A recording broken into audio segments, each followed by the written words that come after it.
Okay. Well then, hello everybody. This is Sports Goofs number 220. It's me, Francisco. I'm joined by my good buddy Andrew here, Charles over there, and we're doing a thing once again. Andrew wasn't here the last time, but we got some actual sports stuff to talk about, Andrew. So we're not going to hijack the show. That last time was our Super Bowl with regards to the video games and stuff. So now that's ended. You know, the Summer Games Fest, all that stuff. So we probably won't have anything till maybe the fall, right, Charles? Around September, October is when the other ones come through. I say October. Yeah, for like that's state when of we're play time or to actually whatever. play them.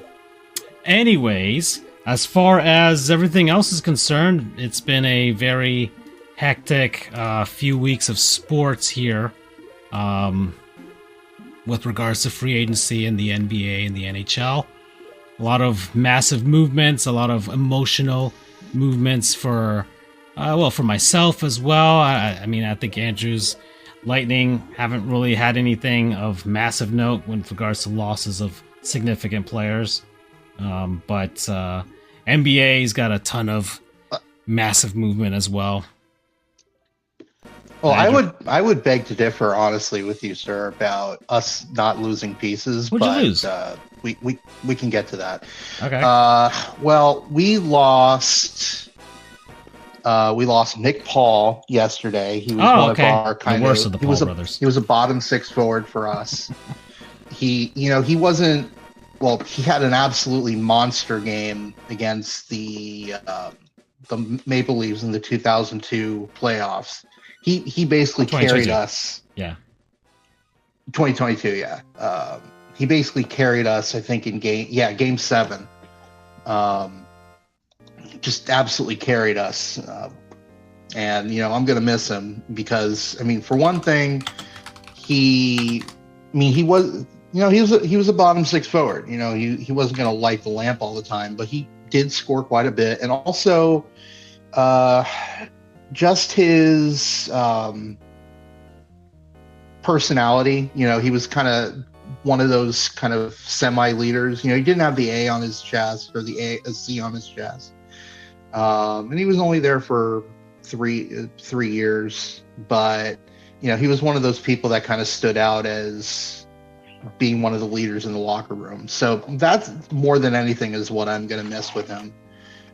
We also traded Darren Radish, who was a right-handed defenseman. All right, that is one person significant that left. He made a pretty big mark this past season, that's for sure. I mean, I'll be honest. There is a chance that he may regress. I mean, he had one of those patented, goes off in a contract year. I mean, he scored over 20 goals as a defenseman. He multiplied career stats at the exact right time. Good for him on getting the bag. He's getting, I think, around $8 million a year. It's just that was too much for us to pay. Which is because we a have lot a cap for right. that position, right?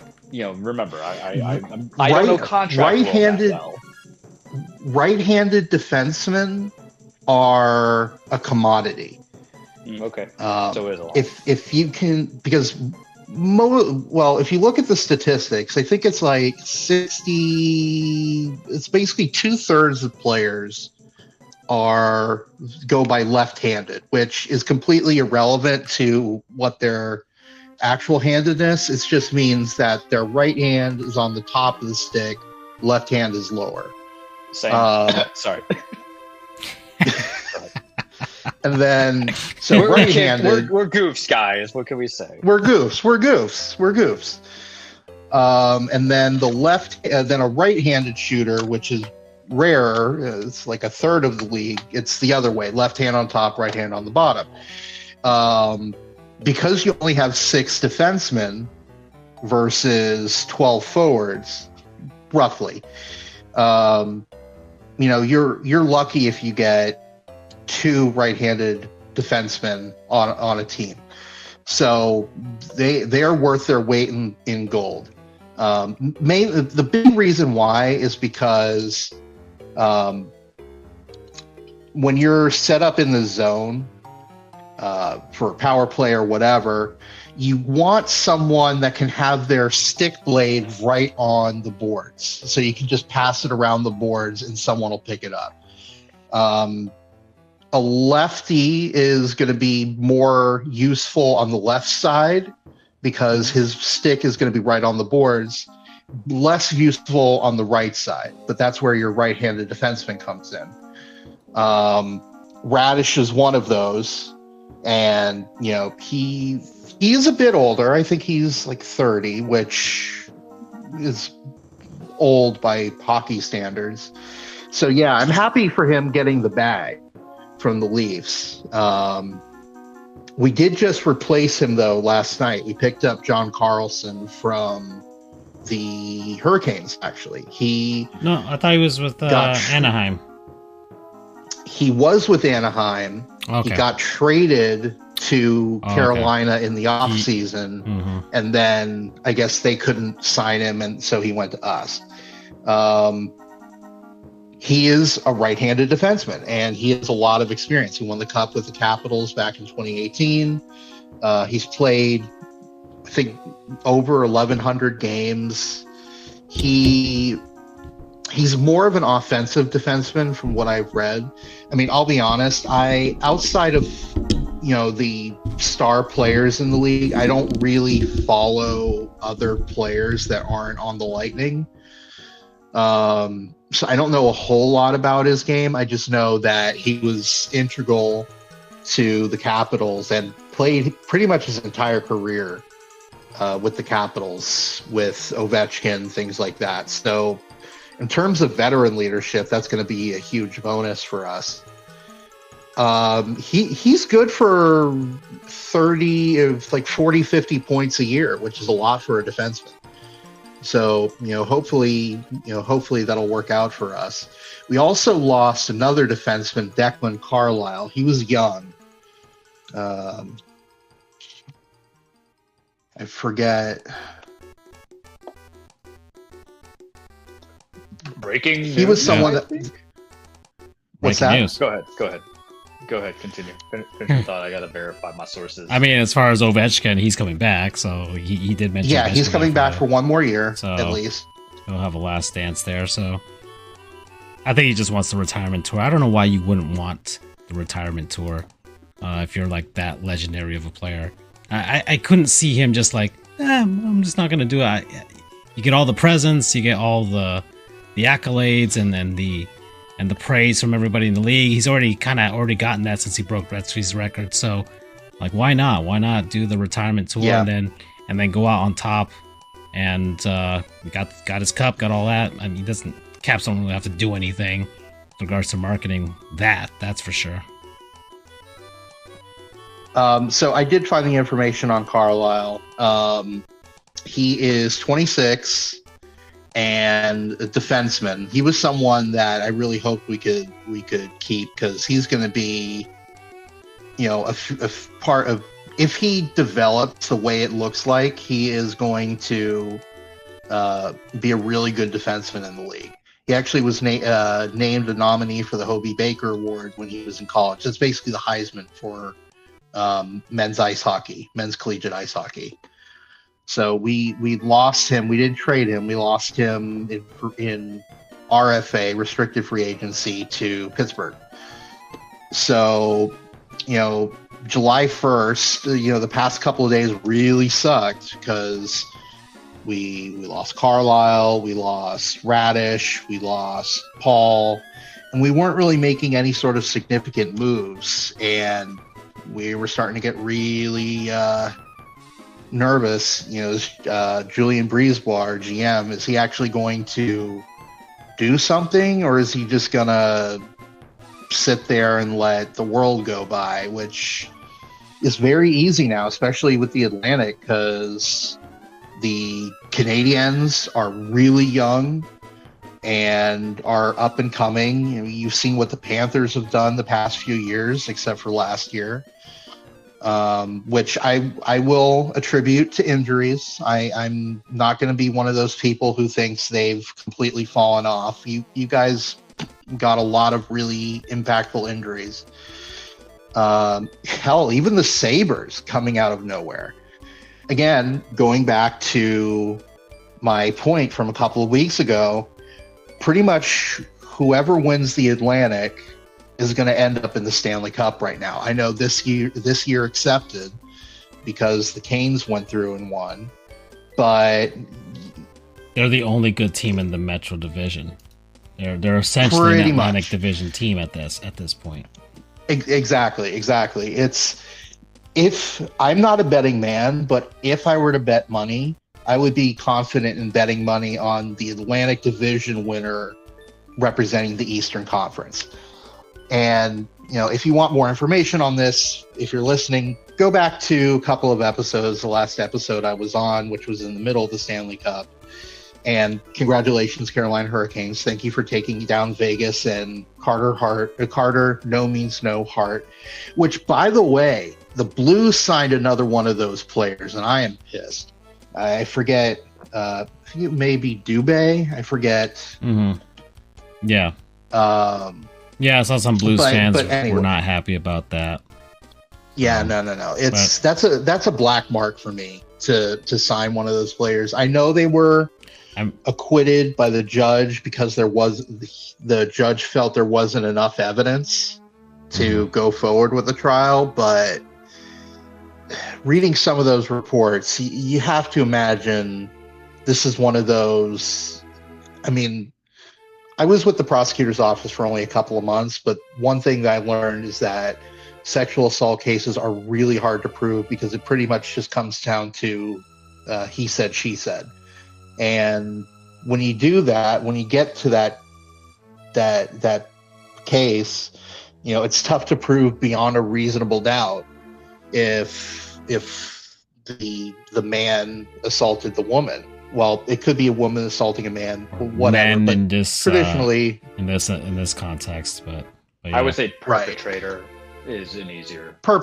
Okay, that's a better word. It's the perpetrator did commit the accused, as defense counsel loves to say all the time. We're attorneys, guys. Sorry, we're attorneys. Our job is words. So, you innocent until proven guilty. I know, but damn, those guys seem really guilty to me. There was also, but I digress. Yeah, but I mean, also, I guess, kind of not leading into it, but just to make a mention, because Jonathan Toews retired as well. Mm-hmm. And as much as a lot of people will celebrate his career, especially in Chicago, I get it. And he went back to Winnipeg, which is where he's from, for a final season with the Jets. But there's that amount of people that, of course, criticize him for how he handled the Kyle Beach situation with Chicago.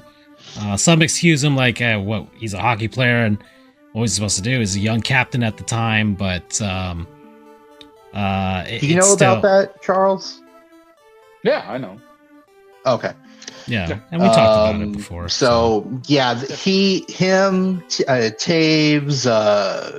Patrick Kane, Joel Quenneville.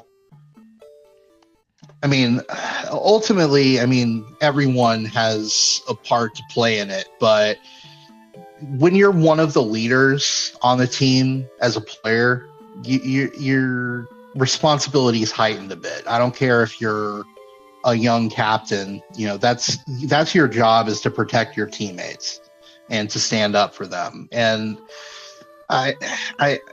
it's tough when you're young and you don't want to piss people off. You're in the pinnacle of this sport and you don't want to lose that. But man, that's tough to swallow if you're a fan looking from the outside in, that why didn't you do anything? You basically ruined that guy's life. Certainly ended his career, essentially. And what I think hurts the most, well, no, that's not true. But to add insult to injury, they got shoot, I forget his name.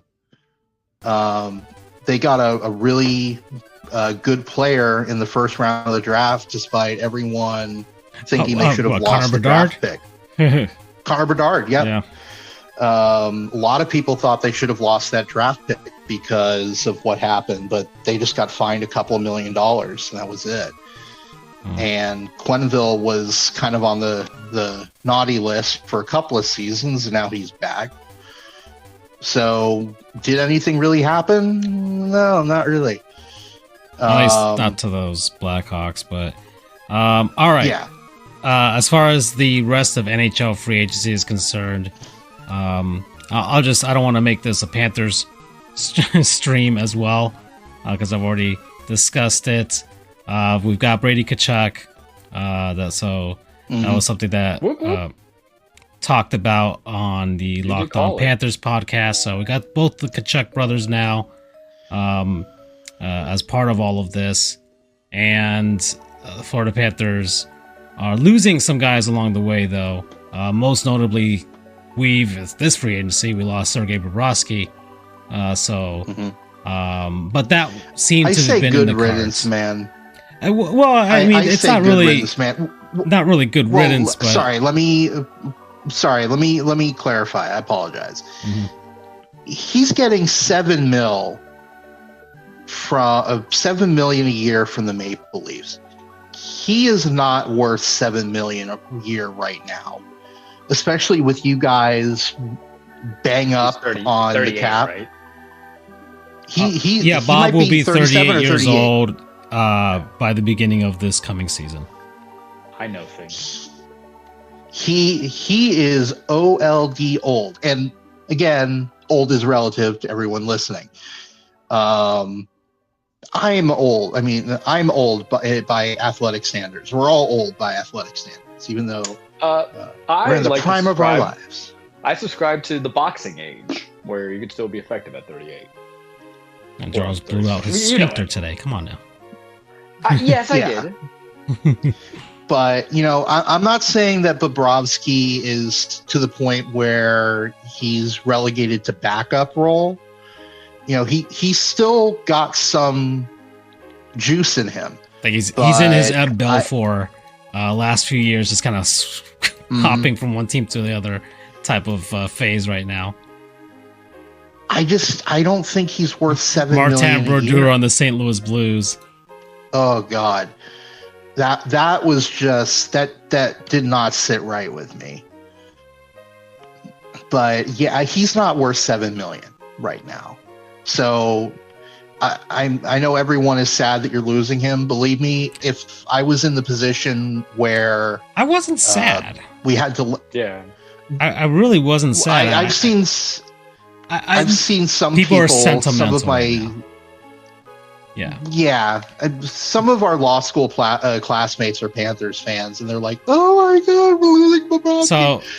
So like sad though. So like my supervisor at work, he was her favorite player, and it's like, "Aren't you sad?" I'm like, I don't know. It must be the part of me that obviously is a hockey analyst too, but I saw the writing on the wall. It looked like he wasn't going to come down from what he wanted as far as money and term was concerned. And yeah, he did get older, and this past season didn't look great for him. And I understand the Panthers weren't the same team in front of him, but if the Panthers want to get one more out of this, I think they squeezed as much as they could out of Sergei Bobrovsky. I don't know if he had one more postseason in him to do what he did, because he was great in 2025. He probably should have won the Conn Smythe in 2024, and did what he needed to do. I commend him. He's gonna have his number retired at some point with the Panthers. A few years after he retires, he's gonna go to the Hockey Hall of Fame. He's done all of that. The greatest Russian goaltender of all time as well. So right now, who else is in front of him? Oh, your boy. For right now, your boy. I get it. But in any case, I will concede right now.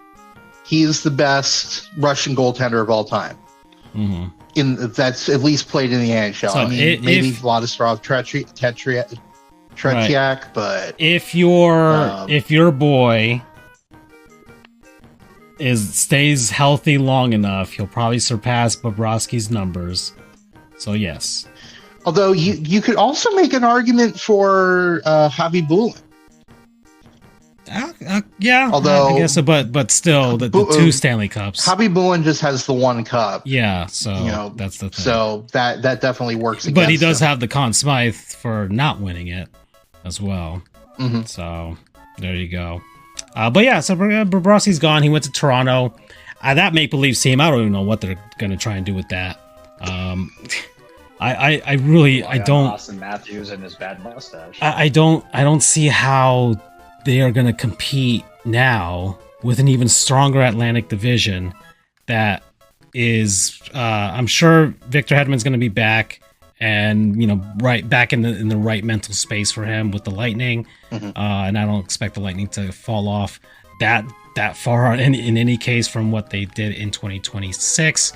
Buffalo is kind of like I still want to wait and see. I know they did so much this past season, but man, they just came out of nowhere so quickly that I was just like, oh man, is this real or not? Montreal, I do feel is real. I do feel that they're real. Boston I can see fall off. I can definitely see Boston falling off. And then the Panthers, I'm expecting them to be better. I believe Ottawa's definitely not going to be as good. That's for sure. Ottawa's probably going to drop off and probably pack it in. And Detroit's Detroit. They're just disappointing in every way whatsoever right now, which is pretty interesting to see there. And the Leafs,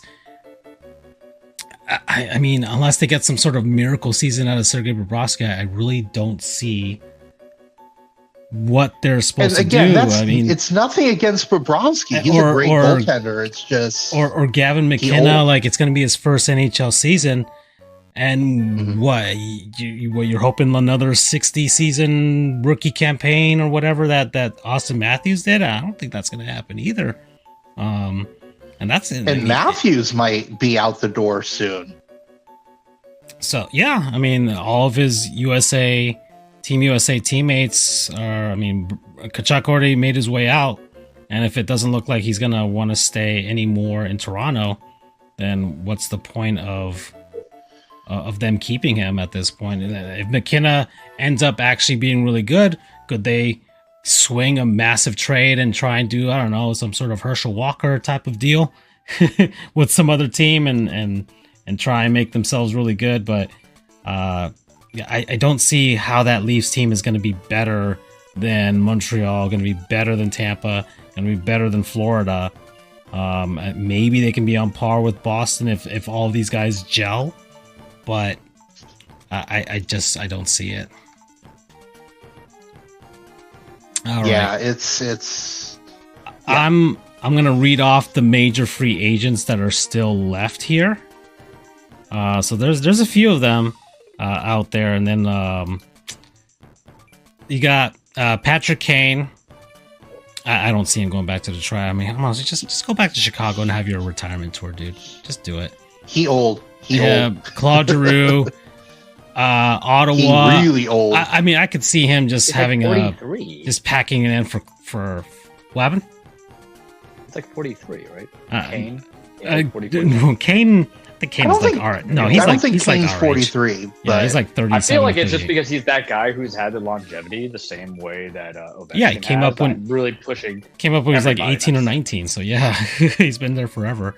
I'm gonna check it real quick for confirmation because I was correct on one for Bobrovsky, so I got to do it for this. Because I think he was. Giroux might be 43. I think 2006 was Giroux when might be 43. Jonathan Toews was. Patrick Kane is 37. So okay. But I think he was drafted in 2007. I believe that was the draft that he was drafted in. That's right. Okay. And then, let's see, David Perron, Vladimir Tarasenko, Riley Smith, James Van Riemsdyk, Tyson Yost, Adam Henrique, Brandon Saad, Tanner Pearson, Tomasz Nosek. The Panthers haven't signed him back. Let's see, Logan Stanley, John Klinkberg, Michael Adam Boquist. Let's see, and then some goaltenders, Peter Mrazek. I mean, these are guys like James Reimer, he's, a journeyman as well. Connor Ingram, Cam Talbot also. So we'll see. We'll see when it comes to that. But all right. Well, I mean, that's some NHL talk, guys. We're 27 minutes into this. I will just add something quickly about the Panthers is I am, well, if I was a Panthers fan, I would be concerned about your goaltending. Well, we got Jacob Markstrom. I mean, he's pretty good, but he's not. Well, that's the thing. He's not A tier goalie. Well, he's not an A tier goalie. No, it's certainly not Sergei Bobrovsky when he was coming here, coming off of the Vezina trophies from Columbus. I guess that's why the Panthers are kind of loading up on depth pieces as far as their roster is concerned. Because I mean, as far as our centers are concerned, we are deep when it comes to our first three lines, and then our fourth line is usually guys that are very serviceable and plug and play 1-year deals. Goaltending, yeah, it'll be the ultimate question for the Panthers this coming up. So Jacob Markstrom had some. I mean, that New Jersey team was hit and miss with regards to like their expectations of being really good, and sometimes they were and sometimes they weren't. But I think the Panthers are hoping that if he has a great team in front of him, we just need him to make the important ones. Okay? Mm-hmm. And he just needs to make more than the other guy on the other side, right? That was it the Grant Fuhr thing? Or is that we just need him to stop more than the other guy? So that's all they're hoping for. Maybe Markstrom, because he hasn't won a Vezina or anything like that. But if you have at least a serviceable goaltender, you'll be fine. I don't think he's going to steal you any games. I mean, he might, but every goaltender has the ability to steal you a game. I think that I don't think but you don't want a situation like Edmonton where you can't really rely on a guy at all. Because Markstrom was a goaltender. He's been with only a few teams. It's not like he hops back and forth or whatever. I mean, he started out in Florida, got traded to Vancouver for Luongo, and then went off to New Jersey.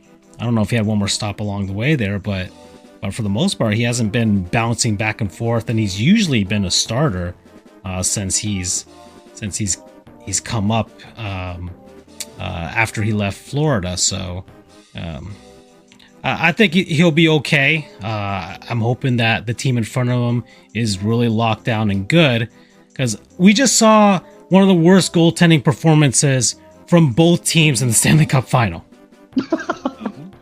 Listen, it's the John Madden thought process. And I bet you the Edmonton Oilers were just kicking in themselves, thinking, why didn't we make the final this year? We could have beaten that Carolina team with that goaltending performance. Mm-hmm. And yet they got Bobrovsky back-to-back seasons. So, but yeah, we just saw two teams that had terrible goaltending make it to the Cup final.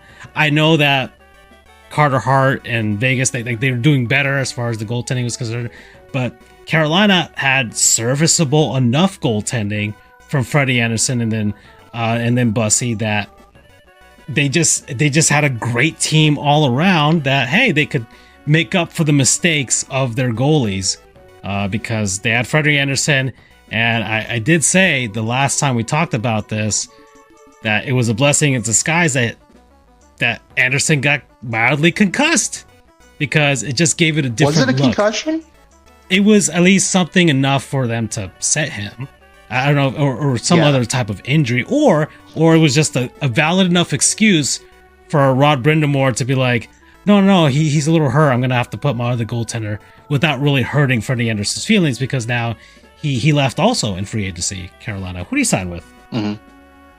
He signed with. I forget. He signed with somebody. I think it was today too. But in any case, he is now with Edmonton. Well, would you look at that? All right, Edmonton. We'll see how that works He's out. on a 1 year, $2.75 million. Yeah, Wow. that's a show me contract if there ever was one. Because he is a bit up there. He is 36. Yeah, but Edmonton needs something to make Connor McDavid want to stay there too. That's also a big thing for this coming season. Is can the Oilers do something to convince that man to stay? If not, you have the most valuable trade piece in NHL history aside from Wayne Gretzky.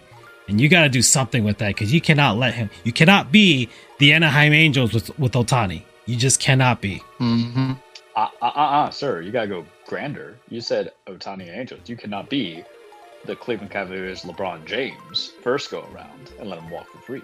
No, it was a sign and trade when he came to the Miami Heat. Well, you understand. You're trying to go on the trade. We'll take semantics of the contracts away. We're talking about like you didn't build enough for your team. You didn't do enough. Yeah. You did XYZ. Okay. All right then. Let's see. Speaking of LeBron James. Well. Oh, something about aging veterans. You know, there are those who Pat Riley are just constructing the 2018 gasp. All-Star team right now. Yeah, well, better than old and stay. I'll give Skip Bayless that. Listen, last chance Charlie is a mindset I have when the chips are not down, but you see potential. That's everything here. I'm sharing the screen here. I'm just these funny posts out here. The Lakers new starting five. Like Stephen A. Smith he had like this podcast entry where it's just like that there's no brothers on the Los Angeles Lakers anymore. And then someone put, who's stopping them? Not the police. I know that much. Yeah. Oh, God. The Snow Time Lakers. That's the other name for them. Los Angeles Kirks. Okay, I get that. And then it's also the end of Pride Month, so the Marlins they've gone 0-2 since Pride Month ended, guys. So I think it's over. That one San Francisco Giants pitcher that wrote the Bible verse on his hat and then refused to wear it. He's gone 7-14 since, he has a 7.14 ERA since he did that. So his ERA beareth witness. Just suck it, man. So that's funny. And then we talked about Sergei Bobrovsky leaving the Panthers. All right. Let's see. We are now 35 minutes in. So yeah, we can talk a little bit about the NBA free agency, huh, Charles? I'm gonna let you guys go with that because. Well, I mean, I don't know that much. I could help you on the Magic real quickly. I mean, the biggest one. The biggest thing that I recall about the Magic, we brought back Vujacic. The weirdest thing, we let Jonathan Isaac go, and then we immediately picked him back up in free agency. So that made absolutely no sense. Hey, I think it's if he had an option, they can't renegotiate contracts the way they do in the NFL. And I mean, that's what I've seen, at least in terms of notable moves with the Magic. Wagner's not on your team anymore. Oh, shit. One Wagner wonder. Well, that sucks. Yeah. I know Andrew was following him. That's for sure. Let's see. A fun story about, I don't know if I talked about this. I think you told me. Go ahead. I'm verifying which Wagner it is. I'm pretty sure, I don't remember if it was Mo or Franz. I think it might have been Franz. I think it was Mo. Oh, it was Mo? Okay. Andrew's not as devastated though. I think Franz is the guy that's I'm better. fairly right? devastated. I mean, the Wagners were pretty good for us. You know, it hurt when we lost Mo in the playoffs this year. Oh, no. But anyway, about a year or so ago, when he was injured with his ACL, He made a guest appearance on Wait, Don't Tell Me, which is NPR game show, which airs on Saturdays. It came to Orlando. On the Nets now. Sorry, he went to the Nets. 2 years, $19 million. Poor guy. So they usually broadcast out of Chicago, but occasionally they will travel around, and they came to Orlando. And while he was recouping from his ACL injury, I believe it was, he made a guest appearance, because the show always brings some kind of a guest on in the middle segment of the show. So that was fun to see him talking about how he talks trash with players in various languages. So that was funny. So that'll hurt to miss him, and that'll hurt with chemistry a bit, because siblings always seem to have a certain innate chemistry that helps whatever team they're playing on. Yeah, Kachaks are going to go for that too. All right. Let's see. NBA is going to be testing a new rule during the Summer League, a rule that they've been doing in the G League for quite some time. One free throw rule. Can you explain that to me? I didn't quite understand what that's all about. So it says here, when free throws are awarded, this is according to NBA Communications, so this is their official PR arm here. When free throws are awarded, one free throw worth 1, 2, or 3 points will be attempted. Okay. Basically, it's just like a lottery ball.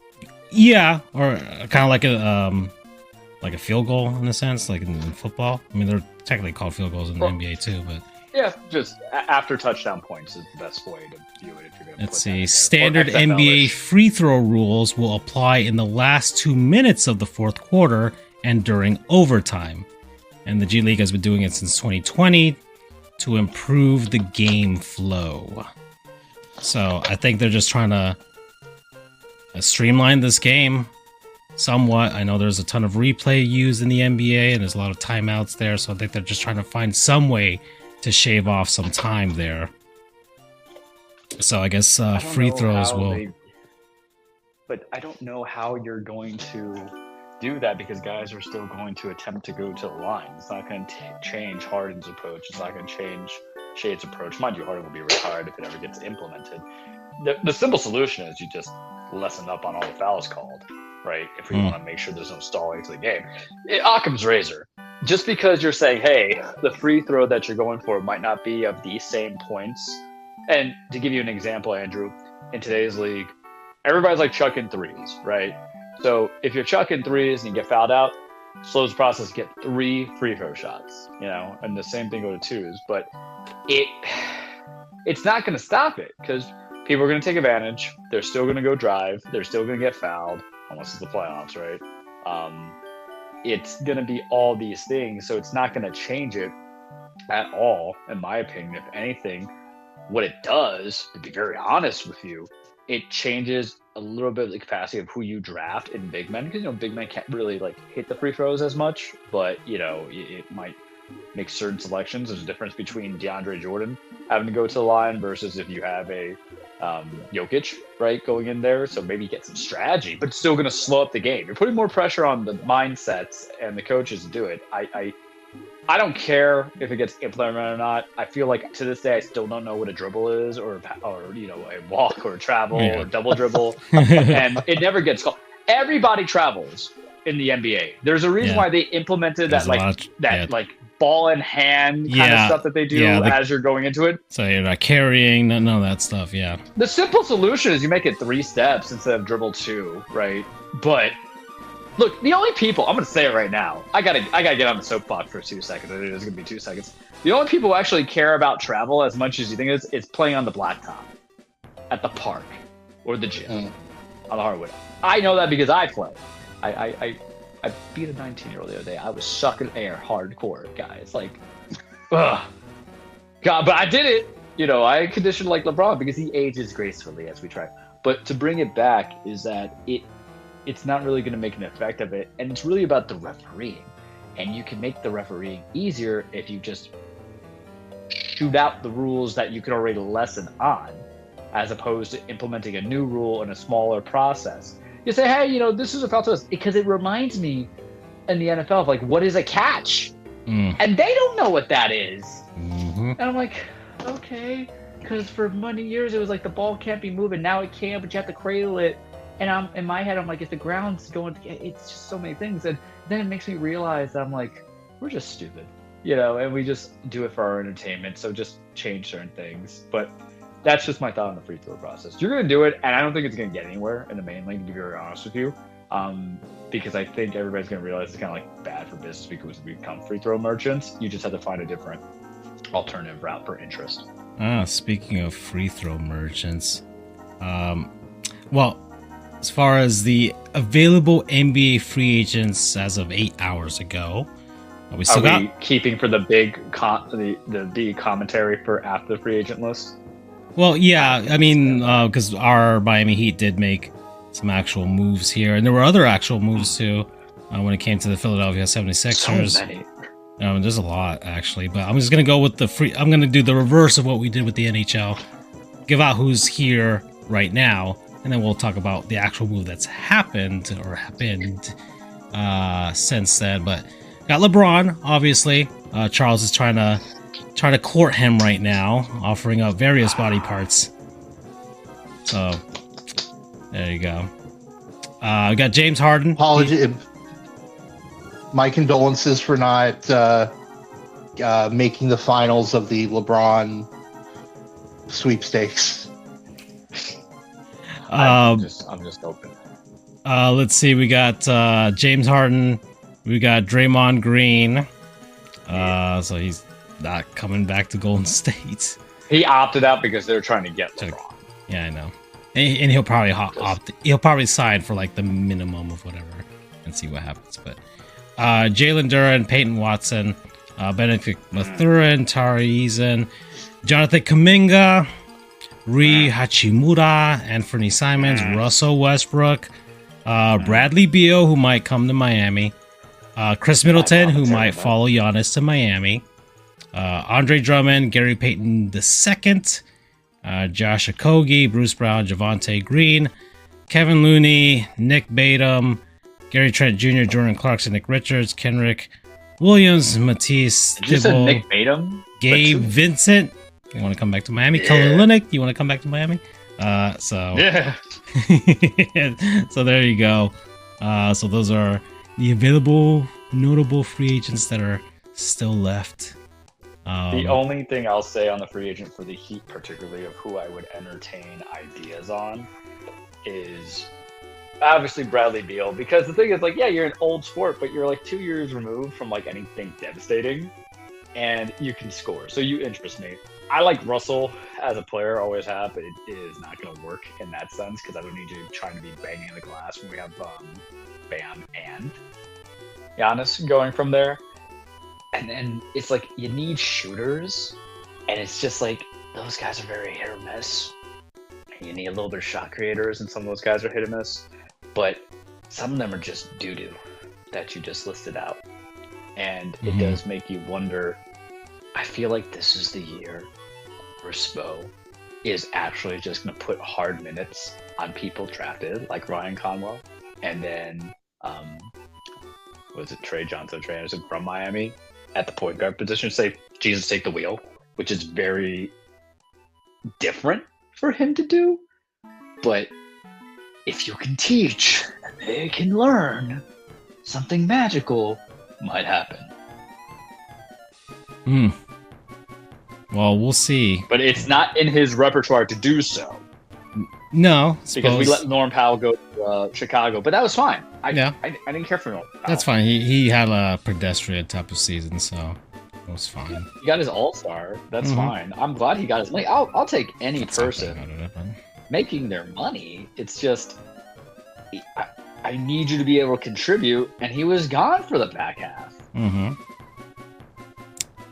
Just like a certain man who hates a certain other man. I'm like, okay, bud. Well, Tyler Hero. Well, look, I mean, we finally got rid of him, and we got Giannis back over here. So I'm especially happy right now. Can we lead with this? Go ahead. I mean, it's fine. I mean, this is what we were going to talk about anyways. This is the big thing. This is the big thing I was expecting to talk about. Because it's humble pie time for Charles, and it's an old phraseology that we haven't used because I haven't been wrong for a bit, right?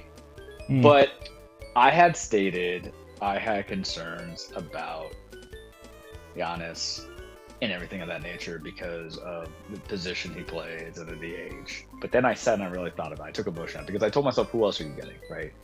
And I was talking to my buddy who is trying to tell me that he hated the Giannis trade. And you know the thing is, you know when you have to like defend a position for something and that's what makes you open your eyes? You're seeing it from the other perspective. And that's what it's called maturity, ladies and gentlemen. I really looked at it why I am excited for the trade. It's not the LeBron prospect. I actually do think he goes to Golden State, and I think that's folly for him. He's a grown-ass man. I agree. Yeah, it's that opt-out from Draymond is just such a indicator because there's tampering in the NBA. Always has, but there's tampering in all sports, and you know it's just sometimes you want to play with your boys, right? But I was telling a friend, I'm like, I looked at everything throughout the year, and I appreciate Bam. I love Bam, especially everything he did last year, but he is not the main man on scoring. He's a jack of all trades on the offensive aspect of it. He really shines at being defense and team leader. And I looked at like the last 4 or 5 years. I'm like, well, who's the guy? It wasn't Tyler. And there was roles I appreciate Tyler in. I didn't hate him, but the role was just like, you're a piece of a puzzle, or you're not a corner piece, but you're kind of in there.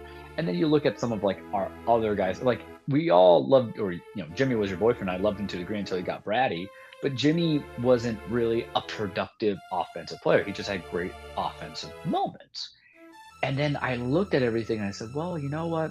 We tried really, when you think about it, for the last 5 years, going on 6, to build within. Aside from like signing Jimmy and everything, we got Jaime, and I liked Jaime a lot. He's the only one I'm going to miss out. Kasparas Giacchionis, try to say that 5 times fast, Giacchionis, Spo played the Spo thing where he doesn't really play rookies a lot, so I can't say potential versus actuality. Giannis is a real deal. Kasparas, we don't know, right? It's just there. I liked Kel'el Ware, but obviously he didn't play to the hustle that Spo wanted, and it's not as if he was producing 25-10 each night. And some people say, well, you need to give the opportunity. I'm like, I get that, but I'm going to trust Spo in a little bit on that end. So those are the chips that go. And then we did all the first round picks, but the first round picks can go half and half because the idea is that, and the East is still weak. It's always going to be perennially a weak, and the Knicks, congrats. What we talked about last show, Andrew, you were there. It's like they are the least best NBA Finals winning team I've seen. The power of friendship. And they're all likable except for James Dolan.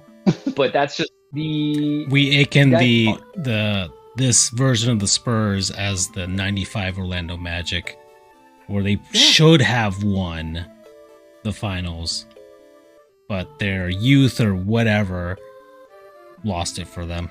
So yeah, and that kind of yields into it. So, and then we get Tyler, and we kind of know what it is. But the thing is with Tyler, it's just like, I'm just surprised somebody would want to take him on because his unavailability hurt more. You could talk about high points per game, and then his shot efficiency is bad. Looking at you, Boston, just saying about Jaylen Brown. But it's about the availability. And I said, well, we spent so long trying to build within that I wasn't working. So let's just build outside. And I think for me, getting Bobby Portis is a nice touch because I like Bobby Portis. Oh, Charles, they're old. I'm like, that's fine. But who's to say that Bobby Portis is going to be on this team by the time everything is completed? He could be a bargaining chip to get those, complementary players that we need to build around. And if we get LeBron, it's fine. But I really looked at it and I said, Charles, and I calmed myself down. And I took a moment. I said, if LeBron can go at 42, who's to say Giannis can't go at 31, right? Or he's going to be, I think, 31. And then you saw Bam. And then you have question marks within the holes on the roster. But I've seen Eric Spoelstra take a team that had Max Struss, Duncan Robinson, Gabe Vincent, and Jimmy Butler, amongst other people, Tyler Hero is right here, to the finals, and almost beat that LeBron Lakers team. And if it was any other coach, I'm like, those are knockoff players, right? And they couldn't do anything with them. But it's that coaching comes in. But now we have that guy who could just be like, it's on me, I got this, and actually do it. Because I love Jimmy when he was here, but his whole thing of like, it's on me, I got this, melted away a little bit in the finals, right? Mm-hmm. And then Tyler wanted to be the guy who said, it's on me, I got this. I'm like, brother, lights are too bright. And bam, because we know what that ceiling is, and I said that a couple years ago, I'm like, no, be the best at what you can be, which was an excellent all NBA defensive player, and just up your scoring for a bit. But the whole thing is like, we were relying on Bam to be a 20-burger production, and everybody else was giving you like the 12 or 15. So it's because of what you have, and the defense is going to be fine, but we've always had good defense. We just can't score. Yeah. And when you're in that drought, right? But that's why I really had to sit and think about it, because I said, Charles, you forgot the pieces of the puzzle. That's one thing, but you forgot who was the brain trust. And that's just it. He's the best coach in the NBA. And if you guys do not agree with that, you need to give me some compelling evidence of who it might be. You can entertain me on the concept of Rick Carlisle to be able to succeed on his, his portfolio of teams with the Mavericks and then the Pacers, and then even taking that Pacers team that shouldn't have arguably gone to the finals last year and still did it. Okay, it's just him. Mike Brown, we make fun of Mike Brown. Mike Brown just got us a little bit dirty, but there's always that manager or coach in sports who gets that one. It's like, ha ha, now you have to call me winner, and I'm like, all right. Yeah, Doc Rivers is one of them, especially in the NBA. One would even venture Mike Malone. I think Mike Malone's brilliant as a coach, and he's off doing stuff in college, so that's a testament to certain things. But, at some point, it's like, okay, what else can you do? You get like one, but you don't do anything. And that's weird how sports are. You get it early, but you're not consistently good at all unless you're just kind of like selling the farm for that 1 year and you don't care what happens. That's what you guys did with Jim Leland with the Marlins, right? That's what I think about. And then Leland was very weird, in Detroit, because you had arguably the best starting four in pitching I had seen in my 30-something years of being alive, aside from the Braves, right, when they had it in the 90s. The point is that I said, I have enough faith in Spo to make shit out of chicken salad and that's just the faith of it. And we got Andrew Wiggins still too, and I feel like people hate on Wiggins because he's not this monster producer. I'm like, I don't know, man. He had what he needed to do for us, and you cannot like a player because he's not who you want to play all the time. This is to be harsh criticism. You can not like a player, and that's fine. But if your basis of I don't like this player because I don't like to play as him in NBA 2K, I'm not going to listen to you. Or it's because he's not in the highlight reel, or he's always something that ESPN is talking about, or anybody else. That's why I feel like Andrew Wiggins is, in that sense. We look at his trajectory, but I think he fits very well with the Heat. And his contract's a little bit exorbitant. Okay, but people aren't going to pull the Knicks thing where they take less money to play with their boys. That's why we call it the power of friendship. You're not being realistic if you think you can get excellent players for cheap. The LeBron is not going to take minimum money, even though he said he would contemplate it. I contemplate a lot of things, right? Doesn't mean I actually consider it and do it and put the vessels in play to do so. But if this gets me LeBron, and I think he's the best fit in Miami, he would essentially be a de facto point guard, right? And then we could just kind of have the next Mario Chalmers. My whole thing is that Cavaliers would not function at all between him. If they get Harden back, which is going to be the play, Mitchell, I'm like, what's going on? And what I told my buddy was this ain't the Team USA. He might feel that kind of way like he did with Golden State. But you ran through some bums last year, even though you got close to the wire, not last year, but last Olympics. You got close to the wire on something. You ran through some bumps. You're playing the guys who are on your team now in the different leagues. And it's just more or less if you want the feel-good story, why don't you always remember your first, right? And yeah, you butted heads and all this stuff with other people, but there's a reason why I suppose still the coach 13 years later from everything. I feel old saying that. You still have the same executives. You have legitimate people. And the thing I kind of tell people too is stop falling in love with just pure shooters. I understand. Everybody is at the at the board saying Steph Curry, and they're shooting and trying to make it from the logo, and no one's going out there and say, they're not going in there to say Rasheed or Ben Wallace and just slapping the ball out on somebody. They're not retired, but not everybody's like great defensive line. I'm never gonna say, hey, Draymond, because I don't even think Draymond calls himself Draymond in that sense. You just have to have hope of it. And did we give up too much? Well, the idea is that we're always kind of stuck in perpetual hell of never being in the draft lottery, never getting like the top. Because the Heat will never tank. So, yeah. Yeah. And even what the funny thing is too, is that there's always a possibility we could get it anyway with the way they're going to do the anti-taker rules. But we all three of us know it's only going to last for 5 years, and they're going to change that mechanism. And it'll be rigged too. So.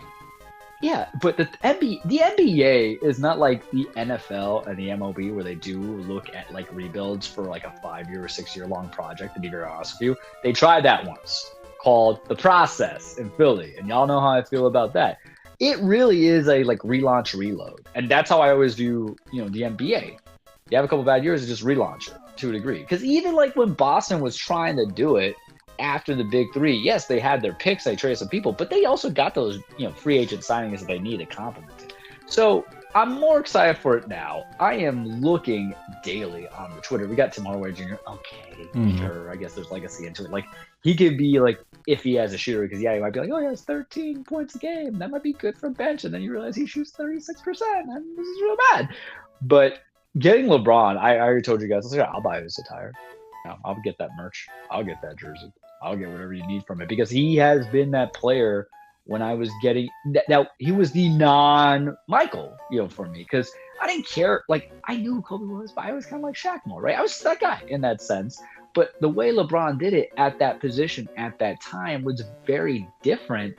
And even though everybody just wants to be shooters now, there was something about his dimension where he was always a very solid defensive player. And he was always, good offensively. And he found a way to become serviceable in his three-point game because that was his biggest weakness, right? And he found a way to be serviceable with it. And you just see him like take on that band and be dominating. And then also, to say this, and I'll leave it at that because I know I've been talking a lot about this man crush I have for him. It's just enveloping. He's that guy that got a lot of criticism even though he did not have a repugnant character amongst a lot of other people that have played the Lakers in the past who got a lot of, stuff glossed over Kobe. And, I think, gotta call a spade a spade. We're the only ones who might be fair in this game, right? Sports Goofs might be the only fair, objective people on the morality and character. But, yeah, does he whine, always call for a foul? You know what's funny about that, brother? That was the complaint in 2011 on, and that's what everybody's game is now. So he was just ahead of the curve. Harden's always complaining about the fouls. Jay's always complaining about the fouls. So what is now versus what is then? I have them receipts. I save them. They got that little yellow tinge to them because I kept them in my pocket. And I'll miss him when he's gone. So I'd rather have him be the last dance with us. And then I saw that thing about the Knicks, and I said, oh my God, if he goes to the Knicks, I will find a way to die and punch God in the face. I'd be livid. I'd be livid. And that's all I'm going to say about that. Yeah. Francisco, if you have commentary to speak on it, I don't know. Tim Hardaway Jr.'s, I don't know. You want to talk about him? I'm just kidding. No, we're good. We're an hour in. And I want to, once again, keep this under 2 hours, obviously, for the AI that clips this show for us. So we're going to do a word from our non-sponsors, people, places, things, concepts, what have you, that we've been enjoying over the last couple weeks, actually. The last 2 weeks. We've been off a bit here. So do you guys have anything in mind that you want to talk about? You already know. But I can start this time, believe it or not. Go for it. Okay. So it is actually perfect that we are doing this show today because this account just kicked into its annual mode, I guess. So there is a user, used to be on Twitter, now he's on Blue Sky. Yeah. Okay. Goes by the name ID4 in real time. And his whole gimmick is starting on July 1st. What's that? What's he called? ID4 in real time on Blue Sky. Okay. So his thing every year, starting on July 1st, he does a tweet by tweet. Well, like I said, used to be on Twitter. Whatever Blue Sky calls tweets. A tweet by tweet recap of the plot of Independence Day in real time. So for 4 straight days, like again, starting at midnight on the 1st, like, what was the first post he did? I'm curious. Like I'm going through. I'm showing it on the screen right now. So let's see. Different source inside the Pentagon, not the signal chat this time. So the second of these smaller crafts looks like it would be emerging into the atmosphere somewhere along the coast of California. 11 hours ago, George Putnam of the Sky News Washington Bureau has reported another spacecraft entering the atmosphere over Novosibirsk, Russia. There's widespread looting in the nighttime streets. Guess that means the vodka supply lines haven't been cut off yet. Naval reconnaissance from both San Diego and Honolulu has been rendered useless. All radars are malfunctioning. Surveillance telemetry has been completely wiped out. This is a communications fiasco. Multiple sources, 2 additional spacecraft have been confirmed via satellite along the eastern seaboard. They appear to be heading along the northeast corridor.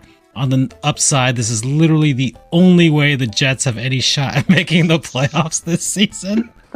I was about to say, what in the hell are you reading? And then we got there. So he mixes serious, quote unquote, serious commentary. Like his most recent, which was sent 16 minutes ago, it says, "We have lost all regular comms with NYC, LA, and DC. Not sure how much additional info we will be able to provide throughout the night. Hopefully we can get some updates from our military installations, first responders, and perhaps a statement from Air Force One." So this occurs shortly after the White House gets demolished. So, and then he adds some funny stuff in, like, according to Sicko's committee, the annual Nathan's hot dog eating contest set for Independence Day has been postponed. Defending champ Ed Krejci was at Fort Bliss in El Paso, so a new champion was expected to be crowned. That will have to wait. So I subscribe to this guy, and I always look forward to the first because it's such a fun little ride. And in recent years, he's gotten a lot more relaxed with some of his commentary. Like he was talking about how, man, if only there was a gaudy ballroom at the White House, they would have been safe, or something like that.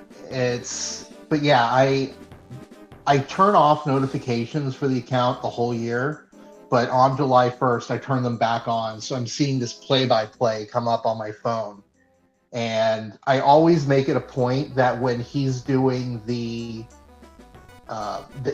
president's speech on the morning of the 4th, I always make sure to stay up, and then I post the GIF of the guy saluting. Yeah, it's stupid, but it's fun. It's a little fun thing to do around the 4th. So that is my non-sponsor, is ID4 in real time. Promo code Welcome to Earth. Okay. All right, I'm going to go next. Let's see, gentlemen. Well, I got anime, actually, for this one. I've been watching anime. I've been trying to find a TV show to actually watch for quite a bit sometime. I haven't been able to latch on to anything. Kind of just decided to scroll through Netflix because I've been going through with the gaming, still kind of in that lull after beating Death Stranding 2, where I haven't really started anything significant since then. I have played some games. I went back into the VR stuff again, beat a Game Boy Advance game last night, but been watching one anime TV show I do want to kind of share here, just because of the premise. You guys know I like my weird premises from time to time here with my anime. Let's see here. So this is on Netflix. At least I'm sure you can find it someplace else, maybe on Crunchyroll or something like that. But it's called Kill Blue. Okay. I think I've heard of it. The premise of the show is it's this hitman. Okay, he's like, they say that he's old, but he's literally my age.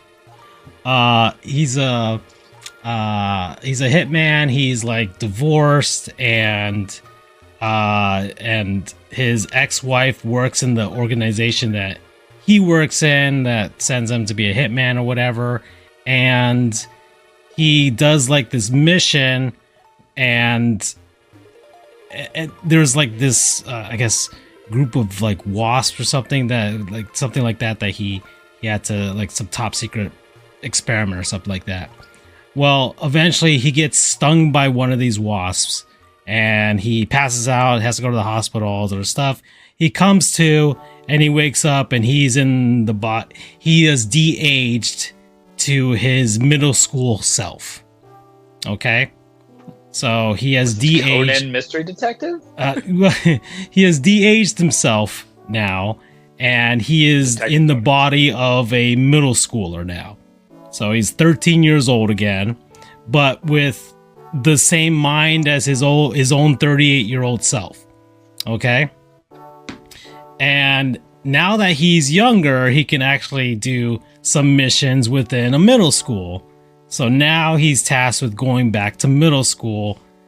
He was a school dropout when he was a kid, and now he's kind of getting a second chance to go to school. And now that he's an adult and he appreciates everything that he missed out on, he's enjoying himself in school. Like, he wants to learn again, and at the same time, kind of deal with the BS of drama during school at the same time, where he knows it doesn't really matter when you look in hindsight at all the stuff that happened to you during your schooling years.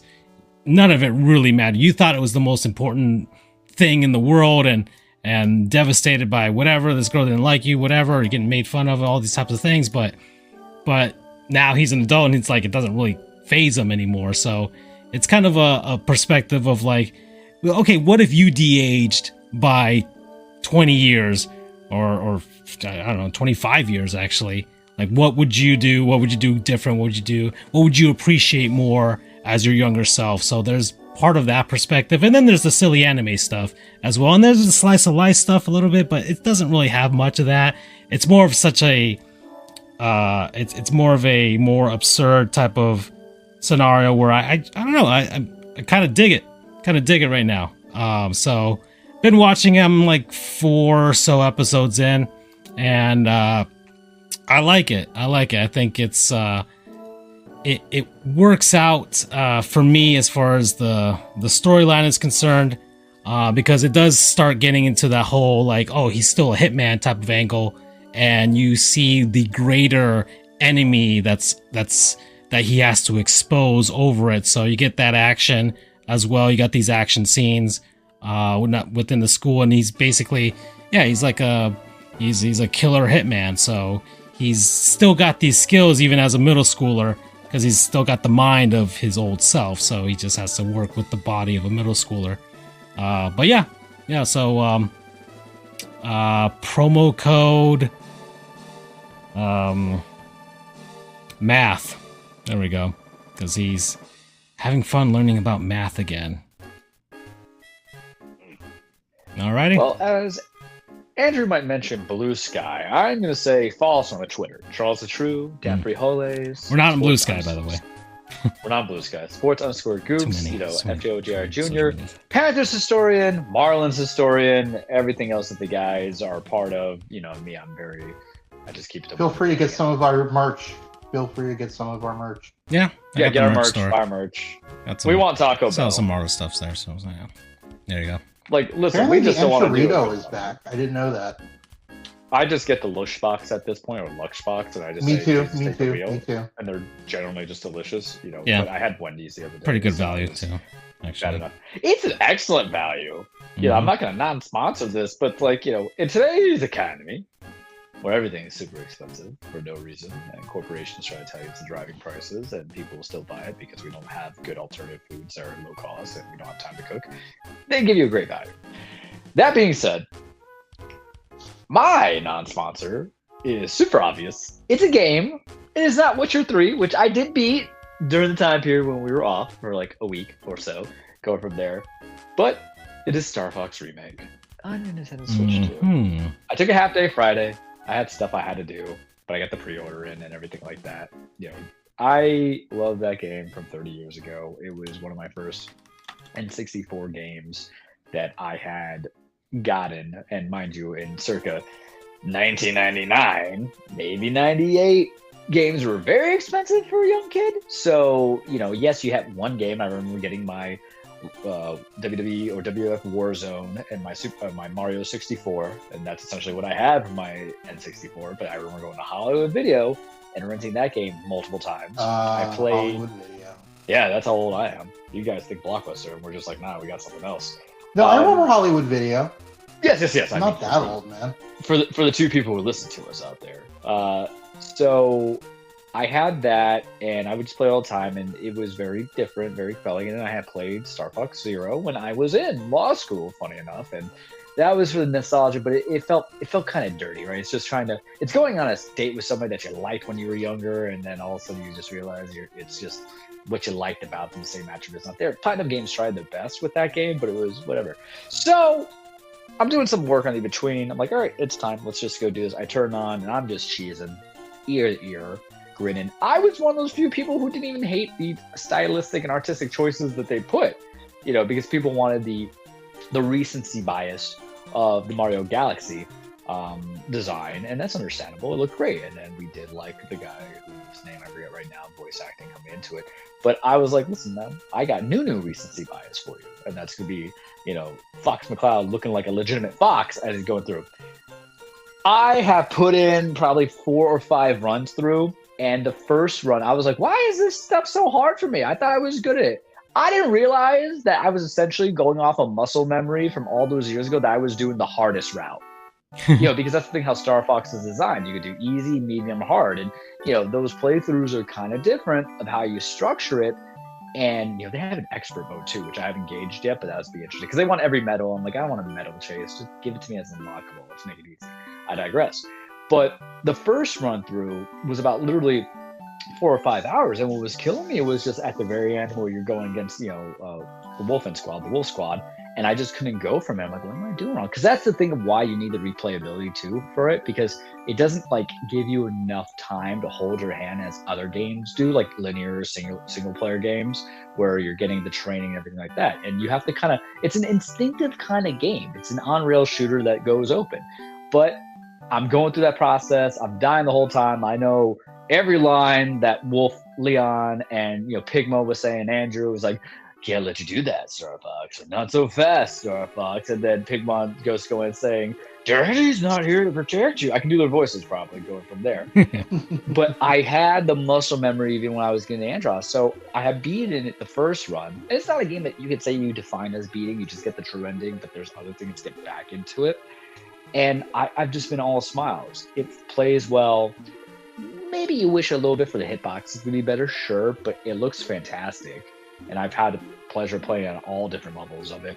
And I've just really enjoyed it. It's a visual beauty. The gameplay holds. The music is great. I tried their online mode against other people because I have talked about that, about what I would desire from it. And, I was playing a little bit during the show, but I'm a little bit Star Fox out now because, I've been putting some grind into it. And I've done the easy route, the medium route. I've gotten all the levels except for one warp box, and I'm like, okay, I'll get to it at some point.